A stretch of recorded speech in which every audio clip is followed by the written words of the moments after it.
situations applies, then we will increase the charge to capital murder. Until we have evidence that conclusively proves one of those 19 aggravating factors, we won't be doing that. So right now, we've got an intentional killing, an intentional murder, and the abuse of corpse for the dismemberment. I will again say, and I have to say, even our State Probation and Parole's office truly assisted and really went above and beyond, was willing to go to Millbrook if necessary, and helping make this happen. So I just want to really applaud the meticulous nature of the investigation and the teamwork of everybody. Does anybody have any questions for me or the sheriff? What was the motive in this? What happened? How did you get that angry at someone to do this? Of course, that's a question that everybody wants answered. At this time, we are still working on that. We're not ready to speak as to the motive. That's part of our continuing investigation. And so we're not prepared to answer that question at this time because we're still gathering some evidence through both the evidence that we're examining and interviews to establish that. The timeline that you were talking about, is it still in that 2 to 3 day period that you were talking about earlier in the week? When did this happen? The actual timeline is we have substantiated a little bit more towards our timeline. Right now we're looking probably at the time of this incident, may have been sometime Thursday night, maybe early Friday morning is when the initial murder happened.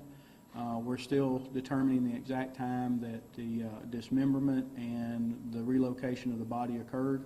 We hope to be able to establish those pretty finite, but don't have those at this time. Do we know as of yet where the murder might have occurred? It occurred at the home there in Russet Court. We believe the murder occurred in Mr. Hood's home. Where is Mrs. Hood? What, if anything, did she know about what's going on? At this time, as of last night, she was being cared for by family members in Millbrook. She was fine, as we said. At this time, we don't have any charges or anything against her. We're still looking into what she may have known at that time, and that's going to be part of our investigation. Does she know that her husband's dead? She does. Last night, did y'all tell her that, or did she already know? I know we told her last night, and I do not know what the interview revealed from her last night. I know you can't reveal a lot of the evidence you have in hand, but going from person of interest to someone being charged with murder, how did you get there? What led your investigators and the DA's office and your office to say, hey, listen, we need to charge this man with these counts? What was important there? Without directly speaking, evidence from the scene, we started. And one of the things, an investigation is like links in a chain. When you're working an investigation, you complete one link, which gets you to the next link. I know sometimes people want you to jump links, and they want you to kind of move ahead.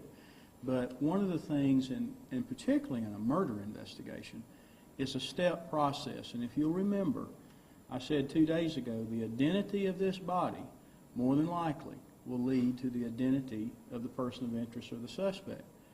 From the time we had the tentative identification of Mr. Hood, in less than 8 hours, we had located the person of interest and had eyes on that person, and they were being detained pending custody. So that's where we are. The evidence is what linked us to that. It became progressive. It was not at one time, this is it. We were in constant consultation with the DA's office. We talk about the circumstances. We had to obtain search warrants for the house. We still have other items to be searched. So it was a progressive investigation based upon the evidence that we were looking at. Yeah, you still have people out on the scene at the house. Are you all going to go back in, or what has happened out there at the scene of the house? They're there now, and they'll be there throughout the day. And the details are gruesome, and you say the murder took place at the home. Can you talk about where the dismemberment took place? Once again, it's in the home. We have a theory right now, but until my crime scene investigators finish that, I don't want to speak to the actual room or location in the house, because once again, we're looking at evidence, and the evidence we believe will bear out the true story and where everything occurred. But until they complete their crime scene investigation, it's probably not good to speculate right now. Can you talk a little about Mr. Hood's cause of death? You weren't releasing the cause of death. Are you still not releasing the cause of death? Right now, the initial preliminary cause of death is blunt force trauma to the head, neck, and chest. And then Sunday, when we saw you out there on Lipscomb Road, and we had an arm and a hand, could you have imagined as a sheriff, as an investigator, as a human being, what you're talking about today? Yes, I could have. And the reason I say that is because I have always been confident in the way that we investigate our cases and the way that we handle them. As I said, I was confident that at some point in time we were going to identify this individual and the identity would lead to the suspect. Sometimes it doesn't happen in the time frame you want it to happen in, but I was extremely confident that we would bring this case to a resolution. Has forensics revealed at this point what was used to dismember the body? No, not at this time. Ms. Dixon, investigators have to collect the evidence very carefully and meticulously because you, as a prosecutor, have to take that to the courtroom. What do you need to make this a case? I mean, I know it's hard to. But Well, I can tell you, based on the warrant that has been obtained as far as the murder, they've gotten us what we need, and they got it in the right way. So essentially, the evidence, as the sheriff said, establishes that at Mr. Hood's home, he was both killed and dismembered. And as we know, the body was then, or the portions of the body were then scattered. And it is conclusive at this point, as far as the investigation goes, as to who did that. Now, I want to really reiterate on motive and everything else. It's so important that as investigators, as prosecutors, we make sure that whatever conclusions we draw, ergo charges we bring, as far as motive or anything else, is based on what the full investigation reveals, which is why we're being cautious about going anywhere. We have to make sure that our brains and our own conclusions don't leap to conclusions, that the evidence leads us to them. So the sheriff's office has done an excellent job, as I said, and I've had a team of folks out there that have assisted and been there to help. If we can, we will continue to do so. These cases, y'all, I mean, I know for a lot of people that seems like a long time, but in our world, to be able to discover an arm one day, the torso the next, and within hours be able to identify, locate the crime scene, find the defendant or the suspect, and get them in custody, I can tell you that's not a short time frame. But what's left now is extensive investigation. This is the beginning for us and for the sheriff's department. So we will continue to work on getting documents and records and all of that to further look into it. The crime scene folks are out there doing their job and looking at every single piece. And based on all of that, we will reach our conclusions about motive and exactly what happened. But it would be irresponsible for us to jump to conclusions yet, if that makes sense. What does he do in court? Is there, you might have said it, is there some timetables he get? I don't even know where he is right now. He will, after the arrest is made, he is currently incarcerated or being held on the probation violation or the parole violation because he left the area. Now, that has its own time frame. Once the warrants for these charges are served on the suspect, he will officially be in custody on those charges. And we will transport, well, I shouldn't say we, the Sheriff's Department and law enforcement will transport him down here.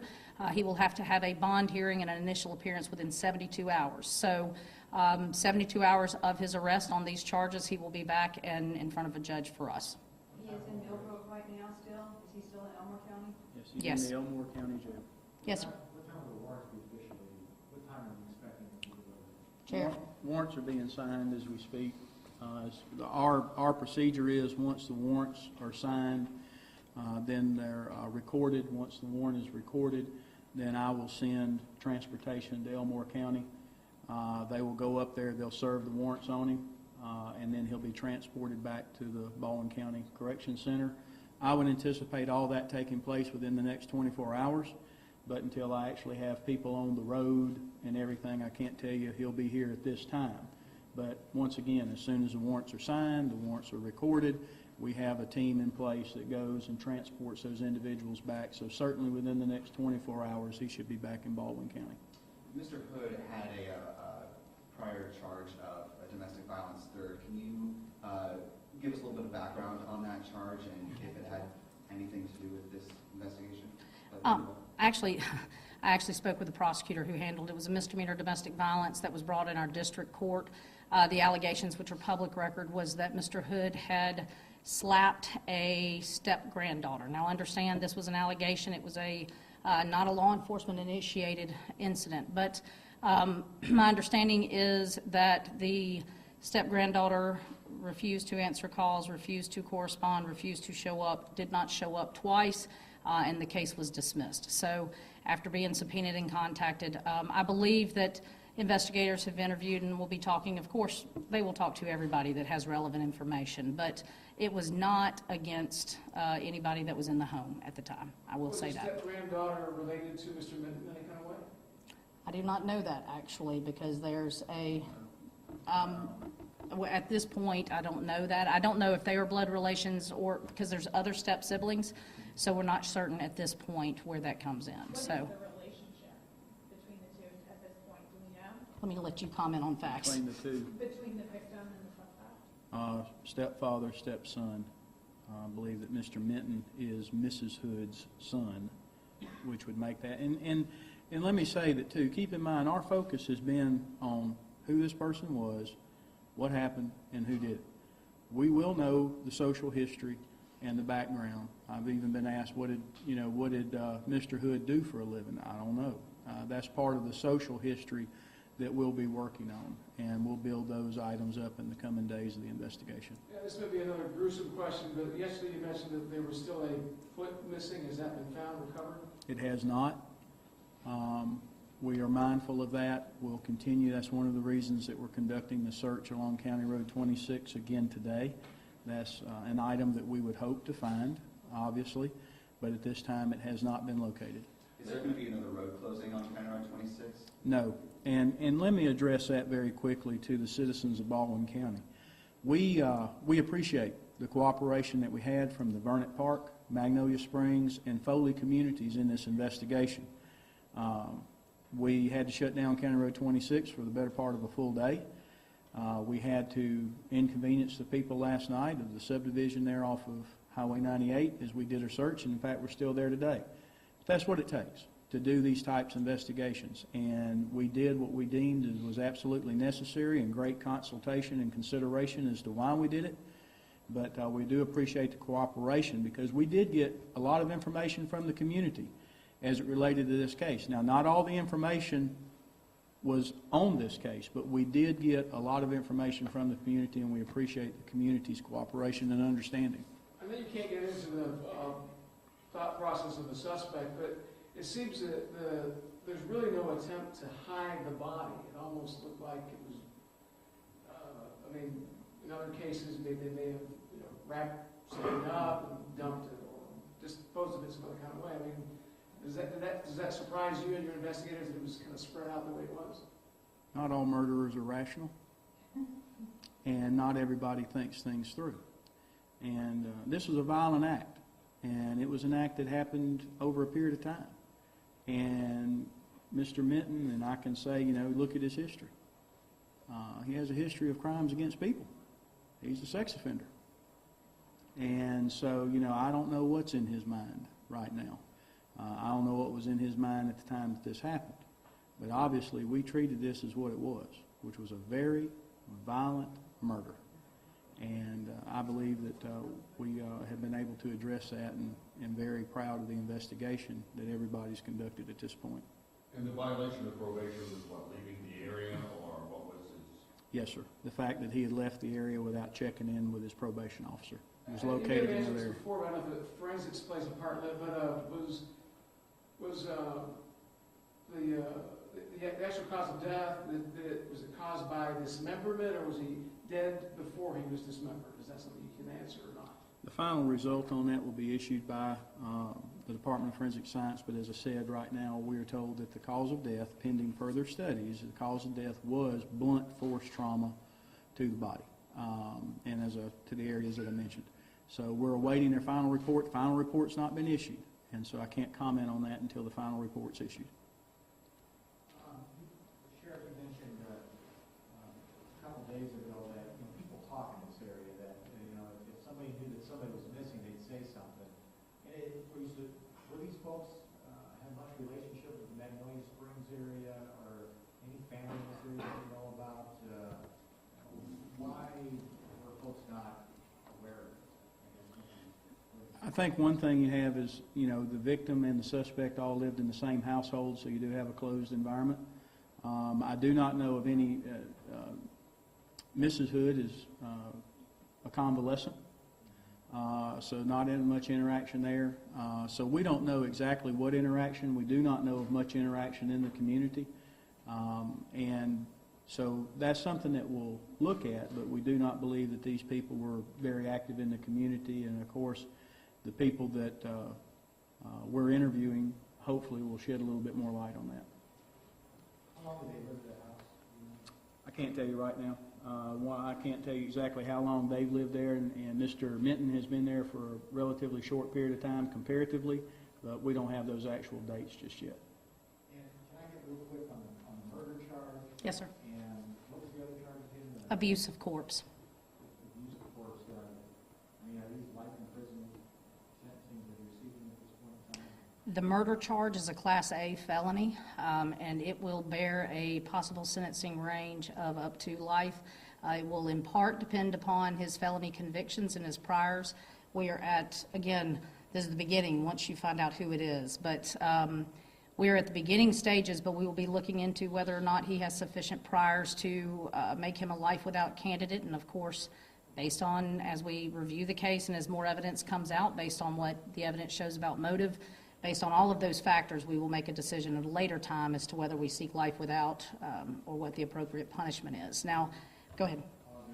An abuse of corpse case? Yes. Before in this county? Yes, we actually have a couple pending now. And I can tell you that the statute itself encompasses a great deal of different conduct, varying degrees of conduct, like a lot of our case. I mean, a lot of charges can go everywhere from, you know, a minimum level of horror to a maximum level of horror. I think we're at the maximum level of horror on this particular abuse of corpse case. I don't know that you could, I mean, I'm sure we could all come up with a worse scenario, but this is amongst the worst that I can think of. Mr. Gordon, you had asked about, it didn't seem like he had made an effort to hide, and the sheriff may disagree with me on this, but I think I think it appears that the torso being recovered on land was not necessarily an intent, and I think we are of the opinion that there definitely was a thought-through effort to actually make this body scattered so that it would not be recovered. I think there was a level of planning, in fact, that was scary to us, to me at least, in seeing the well thought out, not only, you know, after effects of this crime, just the cutting up of the body, the dumping in various locations, the getting it down to water. All of those things for us were indicative of a well thought out and scarily cold way of disposing of the body. Why were they headed to Millbrook? I mean, where was he headed to? Was he trying to flee? And this will be our last question. They have family in Millbrook. We believe that Mr. Minton has a brother there, and in fact it was at the brother's house that they were located. When the Elmore County Sheriff's Office and Millbrook PD approached the house to see if they were there and check on their well-being, they actually drove up in the driveway with the brother, and so that's why we're back up there today doing some interviews and trying to follow up on that. But it was family relations that took them to Millbrook. Thank y'all.